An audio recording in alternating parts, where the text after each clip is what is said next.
Hello and welcome. It may often occur to you that you have a hard time fitting text content within a given shape in one of your slides.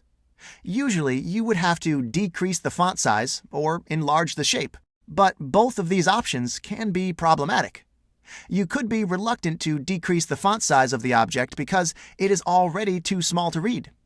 Or you can be unwilling to increase the shape's size because if you do that, you would have to adjust a series of other objects in order to remain consistent. There is a tiny trick that can help you get around these adjustments. Not all the time, but at least sometimes. In this slide, we have a rectangular box that is unable to fit the text content that we have typed inside of it. You can see how the last word goes out of the rectangular box.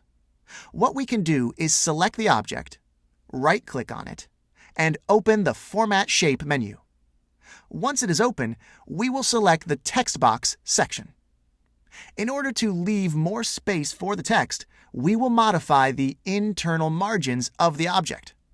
These numbers represent the distance between the text within the box and the object's outer border.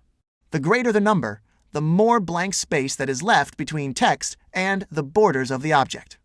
By setting the figures of the left and right to 0, we make sure that no space was left unused on the left and right side of the object. We can close the Format Shape menu and check whether the text content now fits into the shape. As you can see, it does, which means that the extra space that we provided by reducing the internal margins to 0 was sufficient.